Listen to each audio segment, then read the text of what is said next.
ایک دوسرے کو عزت دو، برداشت کرو۔ میرے نبی نے فرمایا بہترین مسلمان وہ ہے جو بیوی سے اچھا سلوک کرتا ہو، اور بیوی سے فرمایا میری شریعت میں سجدہ ہوتا تو بیوی سے کہتا خامد کو سجدہ کر۔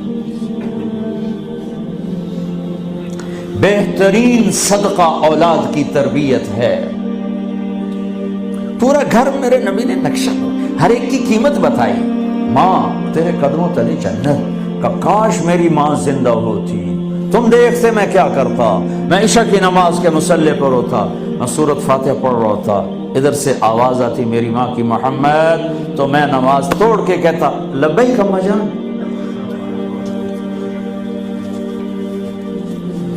باپ کا تیرے جنت کا دروازہ ہے، باپ تیری جنت کا دروازہ ہے، کھولنا توڑنا نہیں، کھولنا توڑنا نہیں، توڑ لیا تو جنت میں نہ جا سکو گے۔ سب سے بہترین مسلمان جو بیوی سے اچھا سلوک کرے، سب سے بہترین عورت جو اپنے خامند کی منشا کو دیکھے۔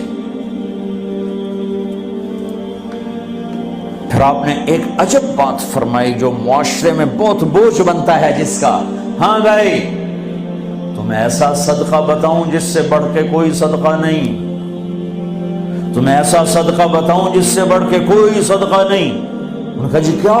کہا الابنۃ المردودہ، جس کی بیٹی کو طلاق ہو گئی یا بیوہ ہو گئی اور گھر واپس آ گئی ماں باپ کے، یا ماں باپ نہیں ہے تو بھائی ہیں، وہ ایک بوجھ بنتی ہے ماں باپ پر بھی، اور بھائی تو ویسے ہی باغی ہو جاتے ہیں۔ میرے نبی نے فرمایا اس بچی پہ خرچ کرنا کائنات کا سب سے افضل صدقہ ہے۔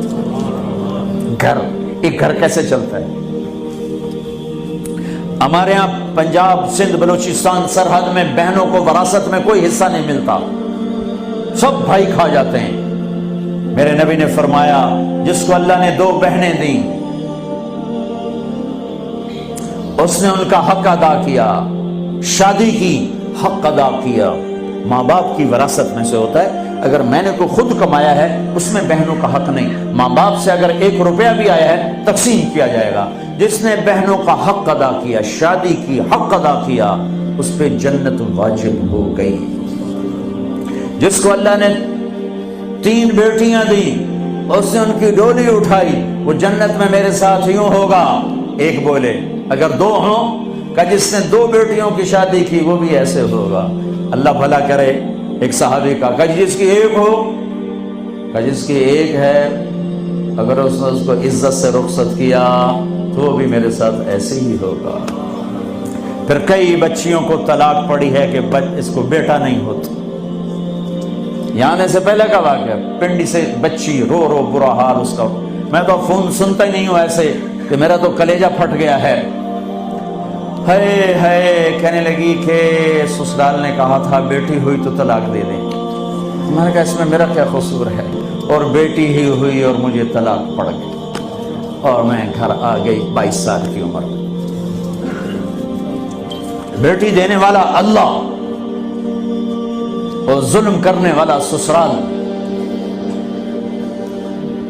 میرے نبی کو اللہ نے بیٹے دے کے اٹھا لیے، قاسم اٹھا لیے، عبداللہ اٹھا لیے، ابراہیم اٹھا لیے، 4 بیٹیاں دی، 3 زندگی میں اٹھا لی، زینب، ام کلثوم، رقیہ، تینوں آنکھوں کے سامنے چلی گئیں۔ فاطمہ سے نسل چلی، آپ نے فرمایا لوگوں کی نسل بیٹے سے چلتی ہے، میری نسل میری بیٹی فاطمہ سے چلی۔ اس لعنت کو دھویا۔ عورت کا کیا قصور ہے اگر اس بیچاری کو بچیاں ہو رہی؟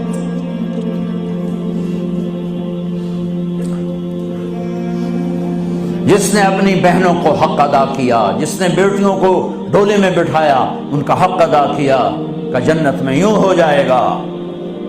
بہنوں کو دینا اتنا ضروری ہے، حرام ہو جاتی ہے روٹی۔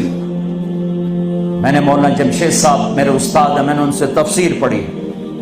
میں ایک دن شہد کی بوتل لے کر گیا، پرانی بات ہے 76-77۔ میں نے کہا حضرت یہ ہدیہ ہے۔ فرمایا کہاں سے لائے ہو؟ کہ میرے اپنے باپ کا ہے۔ فرمایا تیرے باپ نے اپنی بہنوں کو، تیرے باپ نے اپنی بہن یعنی میری پھوپھیوں کو، تیرے باپ نے اپنی بہنوں کو زمین میں سے حصہ دیا تھا؟